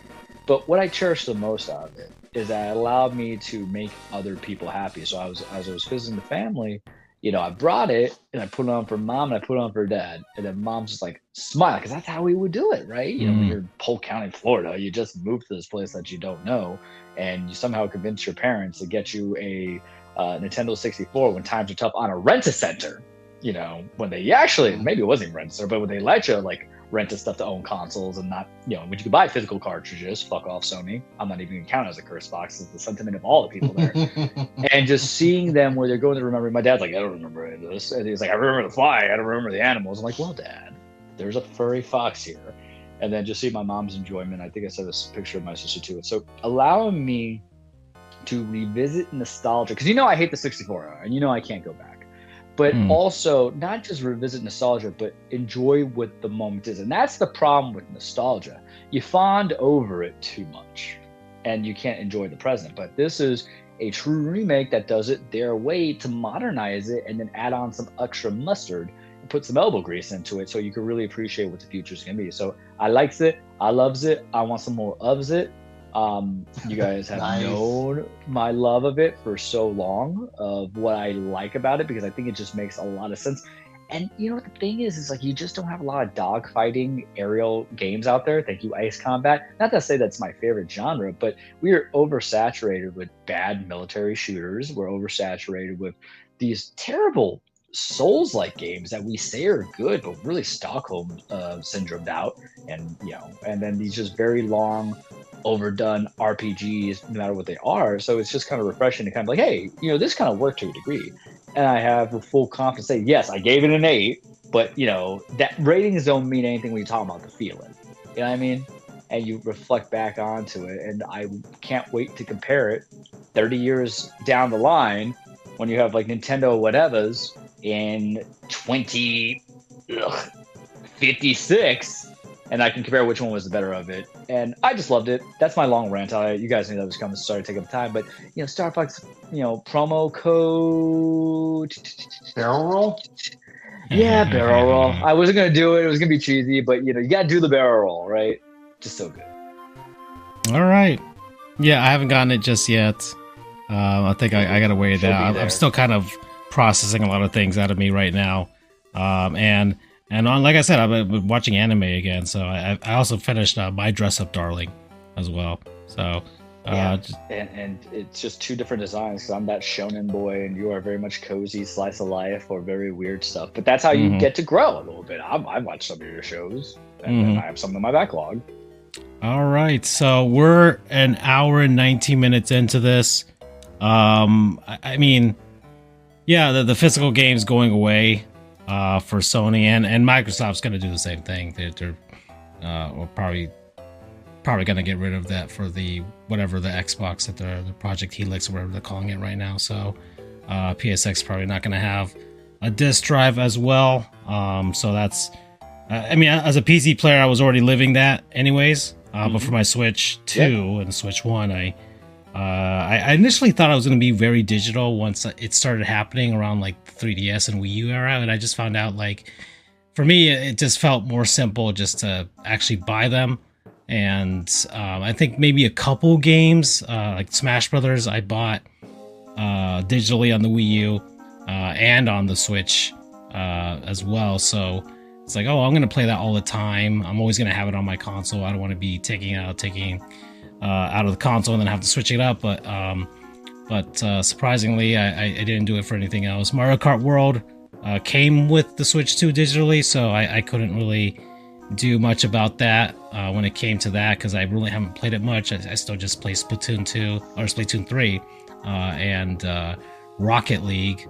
Rocket League's digital, only digital, and then Splatoon 3 is kind of just lives in my Switch 2 at this point. So, but yeah, the physical game is going away. I mean, it's going to be the end of an era for sure. I think, but they've been saying this has been happening. This is going to happen in like the last decade or so. So I think it's finally, they're finally going for it. Yeah, we addressed it like 3-4 years ago, because I remember talking about it, because I was giving my whole thing of like the Charlesing and trying to explain the rationale, because I said at some point like, they're going to catch up to people like me, and that's fine. You know, it's just a dynamic. I told you guys, and I will save my very long soapbox and shorten it to very, very simply. You need companies to make very stupid decisions to reset business ideas, and it does happen a lot in the gaming industry for whatever reason. There's a little stuff that hits the panic mode. It's acceptable. It's just and the breakdown that we talked about is just like there's going to be only a few select people that are going to want to buy a $1,100 console and who are going to want to buy $80 games. And you go into digital and you're going to give it discount, but it's not going to be the discount like 3-4 months later. And the people who get affected from it is like the third-party publishers because, they already have to kind of chill out a bit anyway. And sure, they're saying, hey, we're not seeing the production where it's more digital than physical. Well, part of that is because of the fact that with digital, you don't have to pay tax, right? So it's a little bit of a common logic where people are pinching pennies to a degree as is. I don't like to think human beings are so lazy that they just don't want to just not have the capability of installing something on a disc when I could just download it from there. I really like to hope that humanity is not just gluttonous and sloth and all the other, or gluttony and sloth and all the other 7 deadly sins that we talk about. It's tax break. If you're doing $8, right? And even like higher, because we started making these Ultimate Editions very popular in the PS3 era, 360 era. At in Florida, we're like what 7.5. That's some money, man, that you're putting on, and people do it continuously. But I'm the only person who thinks they'll walk back on it because they've walked back on their dumb mistakes before, like PS3 and stuff. And it might be a thing where they just might do limited invoice, but it's just they don't want to take when you create new items, you always have to kind of sell at a loss to a degree, and they're treating it as if it's like a necessity. And gaming is a necessity for some people, not going past the people who try to make a profit off it on Twitch and everything, and all the other streams. But I always feel like these companies look at it as the basis like a vehicle, right? When you need to drive when there's no public transportation. Is it disappointing? No, I think corporates are bastards, and I'm not counting that to the curse count either. They're always going to think about going for the stakeholders, but you are the consumer. You can make the choice of not purchasing it out. That was the thing I said about Grand Theft Auto being at the 80 or 100, and I'll hold to that too. I'll respect anybody's decision. What you're doing is you're undermining your ability to make money later on. And that's what the thing is. Sometimes you can take it in business concepts, you can take that money that you're initially getting and bank onto it, but people aren't going to want to save a nickel and dime for a game when gas is still close to 4 over 4 because certain people should not be elected officials and everybody else would follow suit. The price of groceries is going up. There's going to be that hard decision. And with these data centers, they're just eating everything up for just mecha absorption is the way I would call it. It's going to be folly, and what's going to happen is like everything else, because they want to be treated like they're necessarily like car dealership. They're going to see what happens with car dealership, because what happens with the car dealership? Trade in whatever you got. Go do this. Go do that. We got to get money. We got to get all this stuff like that, and you cannot do it on a digital construct because you're essentially paying for a license out, and you're going to lead to more closures and everything like that. So it's bound to happen because what happens is you don't have the same. With every new leadership that comes in, you don't have. With these kind of businesses, you don't have the same leadership. You have new leadership, and they all come in with these new pressures of, games are too expensive. We need more cash. So we need a maximum product. That's what it is. You spent too much money on what a game ought to be. You let the studios go high with the budget, and you gave the clearance to produce and fund it. That's on you, big dogs. Because if people respect the brand, and I'll tack Sony onto it, I don't need a Naughty Dog game if I know they give me a lot of consistency to push everything to the limits of this. This console. If you treat it with the mindset that it's like a computer, your computer is built specifically your way, you buy the games that are funded into it. Could you get more? Yes. So that requires you to add on some stuff in there. If you like the developers, it looks interesting, you'll buy it, even if it's not at the most maxed out push out ratio of graphics, processing, FPS, everything of that nature. They got silly. They drank the Kool-Aid. They read a little bit too much on the Twitter stuff, and they had this belief that consumers are sheep and will buy everything at full price. But you know what the beauty about all this is, boys? When it goes, I know I've been talking long about it, but I am passionate about it, is that we will still be able to decide where our money goes. And when this idea flounders and they have to backtrack it in some way, shape, or form, they lose their jobs over it. So there is a little justice to it in that sense. It's sometimes the longest knife is the one that hurts the most kind of thing, and that's what it is, because it's going to take some time coming into it. But this is why they already said 2028, because they could not do it in instantaneous production, and they're going to be tempering the market. And the thing with Xbox, it's like they've already flirted with it, but they gave you all these too many capabilities of it. and Nintendo's just going to have it. And I can understand costs and everything like that, but buddy, you got into the business. And the problem is we fell in love with this global corporate concept that it should be all the monies and cost and production and everything should be minimal. And it does not work that way in a business. And we can say that as lawyers. If we went to go solo, whatever money we're raking in, 2/3 of that is going to capital and expenses and, case law licensing and everything of that nature. Oh, we're probably paying for Microsoft, Office and Outlook and all that professional. They're going to learn that hard way because people are going to look at the alternative and there will be an alternative and they might just push it to Nintendo, right? Just as a theory. But that's my only conjecture. I think it's important to kind of talk about it, even though we're a variety show, game show, because it's not just a statement about like, oh, console's not there. Every form of a business is doing it in the same way because they really think you as a consumer are a fucking idiot. They really do. Anyway, it's like my car. There's a subscription service for everything. My car had a feature where I could turn it on just using an app on my phone. The app doesn't exist anymore. It is gone. I cannot access it in any sort of way unless, I don't know, I'm going to try and hop on the Reddits and the YouTube and see if somebody's found a way to access it without it, because I've been able to do some magical stuff with my PC, so maybe there's a way to do it with cars, but I can't do it, and it's obviously Mercedes trying to do a planned obsolescence and that sort of thing where I have to then try and buy a new car. My car's 100,000 miles. Maybe when I get a new car, it'll have all new bells and whistles, and then that'll be locked behind a subscription fee or something like that. So the car dealerships already did it when they created the fobs. And what's funny, like I have a fob and I have an insert key in there to open my vehicle. Yeah, if the battery dies, I don't have the capability to turn on my ignition and my engine. Yeah. Now the cars can lock you out.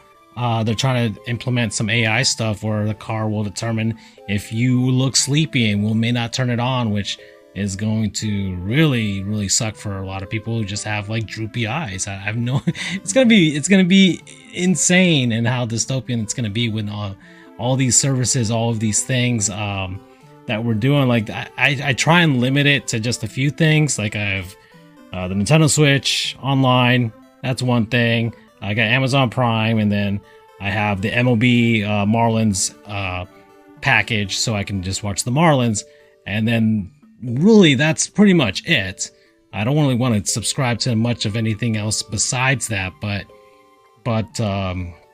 yeah, there's all these services that probably shouldn't be subscription packages, and it's got to come to a head at some point with some of all this. But I don't know. How do you feel about this, Andrew? Not just for the gaming stuff, but like things in general, especially the loss of physical media. Like I've been trying to see if I can purchase movies again. Remember, you guys, I was going through this whole thing of downloading all the DVDs and stuff that I have and putting them on my hard drive so I could preserve them in some sort of way, because eventually those things are going to go. So I'm trying to find a way to keep some things, but I don't know. What do you think, Andrew? Is he here? I hate it, man. I hate all this. I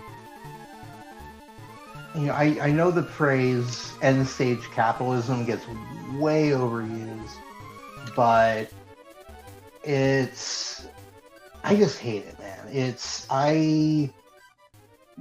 Call me stupid if you want, but I believe that companies have an inherent responsibility to, make money, sure, but to not completely wipe out the planet, their customers, and you've seen this for years with the EA's games, sports games, or even 2K, or it's particularly noticeable with sports games where they are taking away features and then reintroducing them after 10 years, making it seem like it's something, it's brand new. Not only do they reintroduce them, they put them behind a paywall. Right. and they make these minuscule changes that they brand like, RPM or, hockey IQ or whatever. And on top of that, they're putting all of their resources into Ultimate Team or anything that has loot boxes. I believe there used to be and there still is a sort of inherent contract between the consumer and the companies where, give us something that is a good product and we'll buy it. And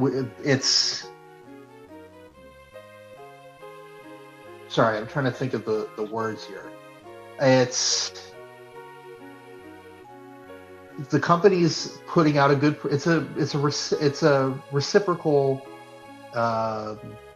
relationship. We expect you to put out a good product that we will enjoy, and if it is a good product that we enjoy, we'll buy it. And companies have taken advantage of that to the point now where you're getting these, I'm going to use my curse word, these shitty games. That's one.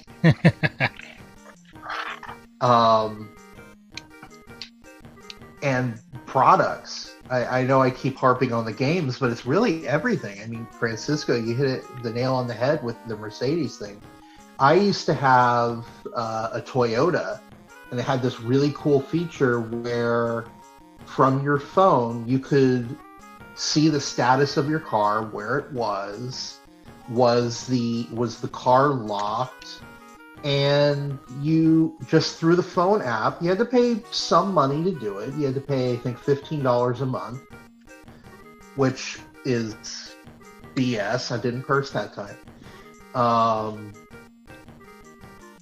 And that was a fantastic feature because everyone forgets to lock their cars on occasion. I'm fortunate that the neighborhood I live in is gated and everyone's really cool.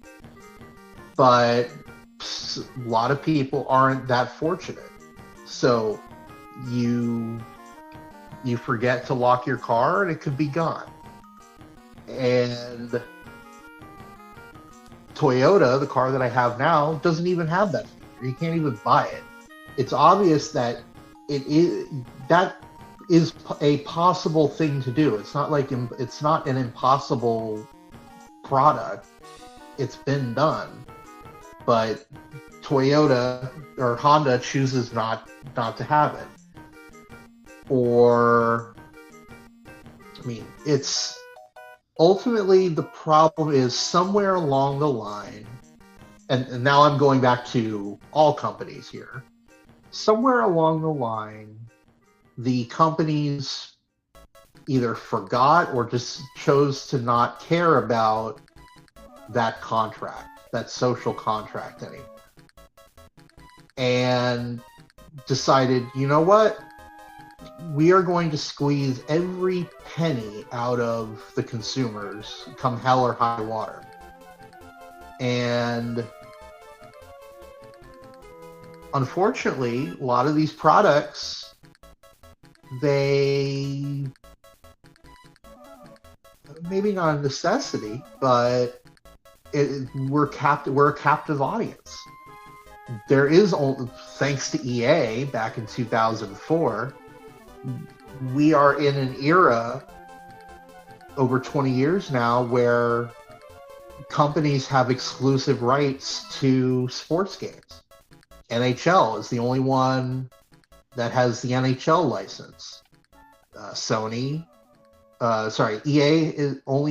has the only license for NFL, NHL. Sony has the only license for MLB. Whatever 2K's company is, I think Rockstar. Take-Two. Take-Two, yeah. Oh, is it Take-Two? They have NBA. And there's no incentive to... That is the whole point of banning monopolies in this country is, let's be honest, this is a monopoly. It for all intents and purposes, sure. You see some little indie companies that are making football games now, or are trying to skirt it a little bit because they're saying it's not a simulation game or what have you. But let's be honest, it's a monopoly.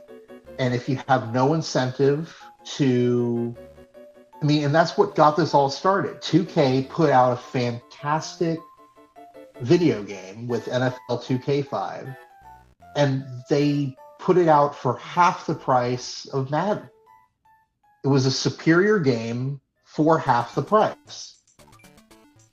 Madden or EA didn't want to have to go through the trouble of doing anything. They were lazy, so they just bought their way into mediocrity. And it was also and the NFL didn't want to seem like their brand was devalued by having a $20 game. So that's also another reason why they did the dirty with EA. Because the NFL has to do their own thing. That too. And I mean, for understandable purposes, players can't get concussions in games. It's not fully realistic. But, and again, I'm harping on video games, but it's everywhere. You have products that, for example, my old car has that, it has the detection system around it. Someone backed into me when we were in a parking lot. Tiny little, it was a tiny little dent in the back left bumper of my car. So tiny. You could see a dent, sure, but tis but a scratch, as the Black Knight from Monty Python and the Holy Grail would say. It was one tiny little quarter, and it killed the entire sensing system for the entire car. It's absolutely ridiculous, and you're seeing it too. Finally, the EU, European Union, is getting around to people saying they have a right to repair. Before, you were SOL. If you had a problem, you had to go and pay this exorbitant amount of money to the company that made your technology. And Apple is certainly one of the worst offenders. I mean, finally, the EU and courts are like, enough of this. You can't just have the Lightning as your charging. It has to be something universal. And here in the US, Teslas now have to have the ability to have a universal charger, and vice versa.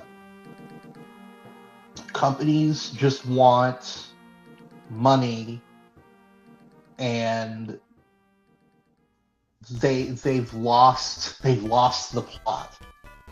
And I want to hope that at some point, I don't know when, but at some point, I'm hoping there is a rebellion. I mean, you were alluding to it. There might be a rebellion here with video games because, and let's classify a violentless rebellion. CIA. Yes. CIA. No bloodshed. Yes, a bloodless coup. You hear that, CIA? What have you? And on top of that, the other thing is, let me go back to what is the real problem here with Sony deciding to go full digital. And really it makes the process a little bit harder, but it's still a problem nonetheless, even if you have the physical disc, is you can essentially steal someone's game that they paid money for. Well, they don't want you to loan out. That's part of the other thing about, like, to interrupt very quickly. It's not about stealing somebody else's game. Think of it more practically, is that if I buy a $60 game and I paid that money and I say, hey, Andrew, you want to borrow this $60 game, I'm depriving them, and you're, culpable for depriving them of making their nut, basically. And that's what they also don't like about it, aside from the cost of production, everything of that nature. Sorry, just had to interject on that. Well, there's a couple of ways to fix that. One, make them a little bit cheaper. Well, that's never going to happen. You guys have heard. Make it so it's more. Make it so it's more accessible to people. Games should not cost $60. No. We're up 80. to 70 now. 80. Well, I think 80 is the exception because it's GTA 6, but Mario Kart World was 80. Oh, was it? Okay, yeah, so we're up to $80 now. But contemplate this to add on. It's never just 60 because a lot of games have this benefit of doing like seasonal DLC or additional DLC. Mm-hmm. So really the true value of the game that you're seeking is hitting the 80, 90, 100 range. Your Assassin's Creed games, mid as they are, always have something in there. And live service games, don't get me started, but those are always at least generally free to play, and it's up to you to make that determination if you want to buy skins or other characters. But that's at least that's, even though it's an addiction-based game like the gacha games, it's still a buyer's benefit because you just say no, right? And don't even get me started on these games that come out incomplete. Games are so overly reliant now on the internet, and I know the internet is basically everywhere now, but some people don't have access to the internet. You're knocking out a whole bunch of people for no reason. For the longest time, I had game consoles and I didn't have internet, and I didn't have PS Plus or whatever that makes some of these games, that's the only way you can play them. Or if you have internet access, you can't play. If you don't have internet access, you can't play them. So that's one thing. And then also they're coming up with, I'm going to use another, no, I can save it. They're coming out with incomplete games. They're getting lazy. Again, there was the social contract. We expect you to come out not just with a good game, but a complete game at release. If you have to delay it a couple of times to make sure that it's good, okay, we're fine with that. I mean, it reaches a point eventually where it's a little bit ridiculous, but I don't know about that one, buddy. A short delay or two can be acceptable if it's for legitimate reasons. Konami would like a conversation with you. But now it's just look at Cyberpunk 2077. That was a complete that was a complete mess. At the beginning. Supposedly it ended up being really good, but that was a total calamity. I mean, there's plenty of videos about Cyberpunk 2077, and that was pushed by the board of CD Projekt Red, trying to push it out the door when it was, and with all the COVID stuff, it probably had they gone with the same thing they had done with The Witcher 3, it probably would have not had the same reception at the beginning of all it. But I think CD Projekt Red, once again, the consumers letting their voices be heard with how terrible it was, that the PR disaster and all of that actually did improve everything when it came to that game. And Charles can attest to that because he's played it since after all the bugs and everything. I didn't pay full price. Yeah, so I traded in credits. You never do that for anything, but. But I'm the bad guy. I'm the one they hate. Because even if they fixed it, and even if they took the attempts to correct the matter, and they provided you with a pretty solid 8.5 and created new content, I still said, hey, I'm just going to trade it in and get it for free. They hate the Charlesing. But let's see. Andrew, can you wrap up your point a little bit? We're at 1 hour and 47. It's 1 hour 47. Mm-hmm. Trying to keep it under 2 for the AI. So, yeah. So my ultimate point being is there has to be a reckoning some point if you're a consumer.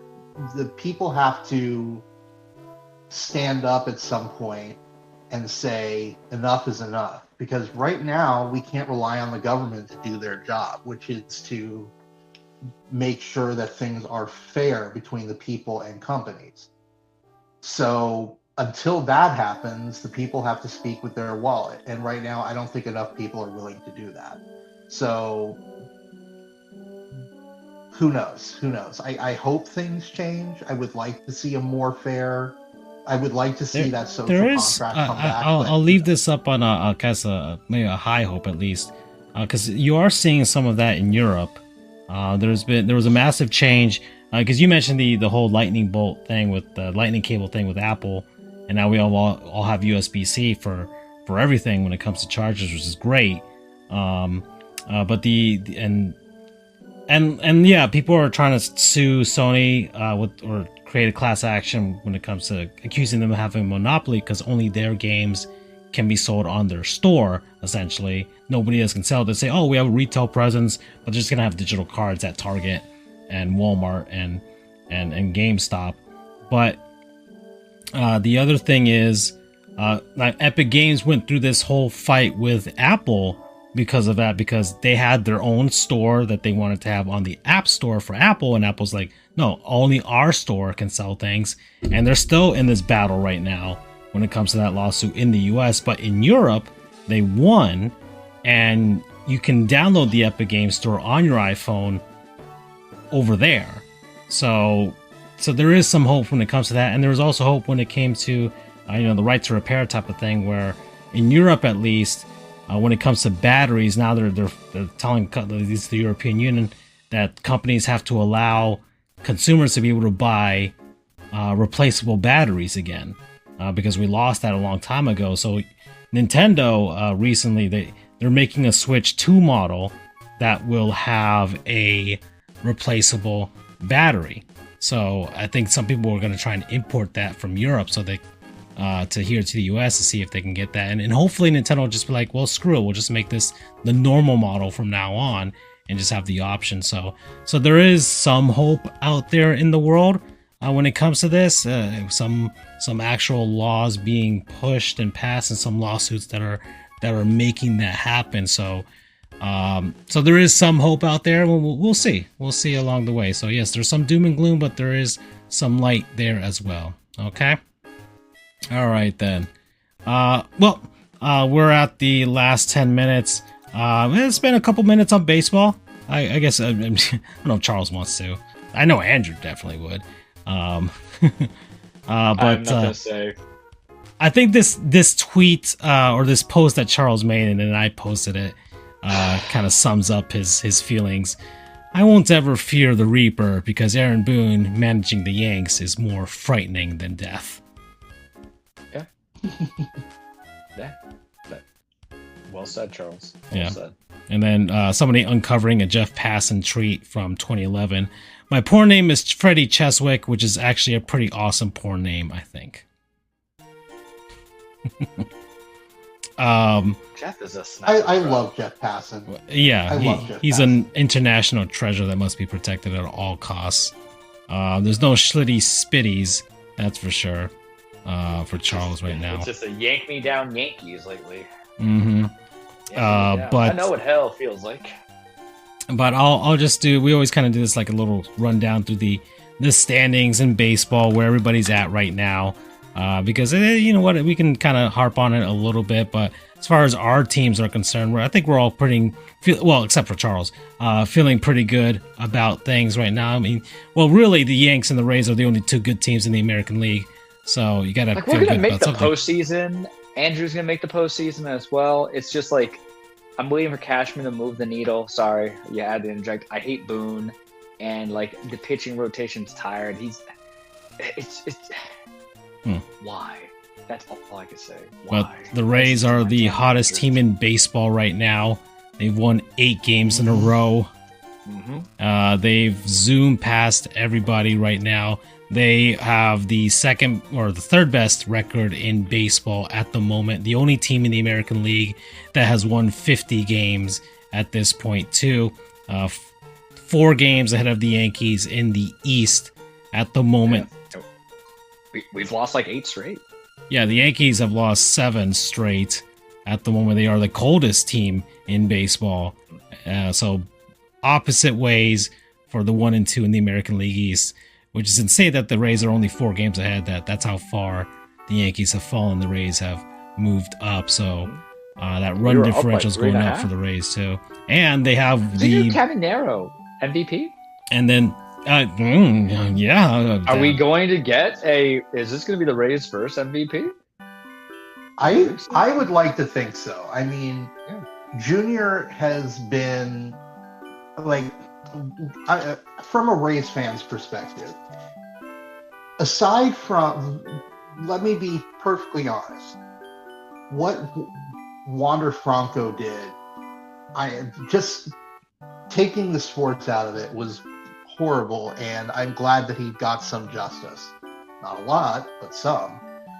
And ultimately, sport comes secondary to that. That aside, he was supposed to be the future, and that was a bit of a hit for Rays fans to see. We finally had our new Evan Longoria. But that's insane that you guys found a second future so quickly. He was supposed to take us to the promised land, Wander Franco. And just like that, it's gone. And then, as Francisco alluded to, all of a sudden, here comes Junior Caminero. And he's making Franco look like a scrub in terms of the stuff that he's been doing. And what was even more amazing is he was somehow able to not be affected by the home run derby curse last year, and he decided he's going to come back and do it again. Junior, we are lucky to have him, and it's whether he gets MVP or not. I really think he tied Ken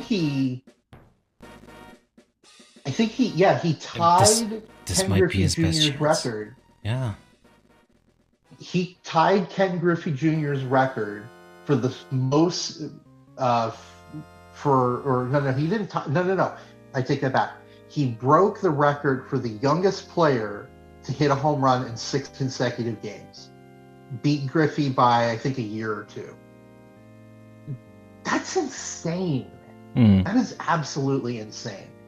And the rest of the team is maybe not necessarily, gluing around him, but he is definitely pulling a ton of weight and is bringing the rest of the team with him. I mean, then you've got Chandler Simpson, who is the speed demon that you got to see in person, Francisco. I think I'm bad luck because the one game that I go to, we lose. Yeah, and they have the best record at home in baseball right now too, which it was maybe you shouldn't leave Tropicana Field. maybe they should just stay there. Just forget about this new stadium. And especially just like, we're just going to make this work. We're going to have this ballpark and we're just going to make it work. So Dome Sweet Dome, baby. Dome Sweet Dome. 31-12. As far as the American League MVP race is concerned, now that Aaron Judge is probably not going to come back for a long while, it's looking like he may not come back until September, at most. And if the Yankee season turns at some point, do you shut him down? That could be a legitimate question. I'm not sure, but it depends on the severity of the injury. Yeah. But the thing is that this is my only. I'll shut up for the remainder thing. If you see smoke, there's fire. Maybe you have to go get bats now. The American League MVP race. You got Yordan Alvarez. Nick Kurtz out in Sacramento, but I don't think he's going to get any of those votes. And then Junior Caminero in Tampa, especially if the Rays team can win the American League East, would have I mean, this is your best season. I mean, Aaron Judge is out, so somebody else has got to win it. So those are your guys there. And then, yeah, the Chicago White Sox are leading the American League Central. Feel good story of the season for sure. I really the power of Christ compels them. Yeah, I mean it's just really like hell is freezing over here. Yeah, Murakama, like the whole thing. It's just fun. Cleveland's there as well. And then the American League West is the worst division in baseball. Somebody's going to win that by default, and it's not going to be the Angels. The National League, like I said, my Marlins they had the best record in June in all of baseball. They stormed back to a winning record now. 4 games above 500, 1 game back of the final wild card spot, and 5.5 games back of the Atlanta Braves, who have been also stumbling as of late. And bad. Yeah, Philadelphia Phillies, Don Mattingly took over, and now they're good again. But I think they're just playing up to what they should have been playing up to, anyways. But in any case, a new voice in the clubhouse is always good. And then LA Dodgers doing their thing, winning the National League West by default. The Padres are frauds. The Milwaukee Brewers are also leading the National League Central, but they are regular season merchants, as we know. And then the rest of the wild card is pretty close for the National League. We are at the last minute, guys, so that's why I'm kind of rushing through this.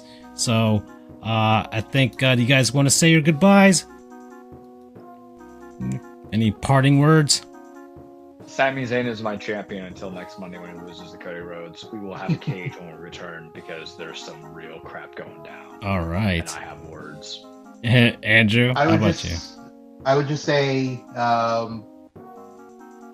happy Independence Day. Happy early Independence Day for everyone. Happy quote unquote true Independence Day today. This is the day that the country actually decided to separate. It wasn't until the 4th when the letter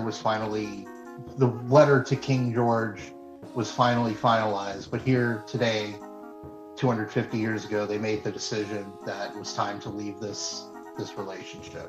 Alrighty. And that's it for me. So, bye guys. We'll see you in a couple weeks. Bye, everybody.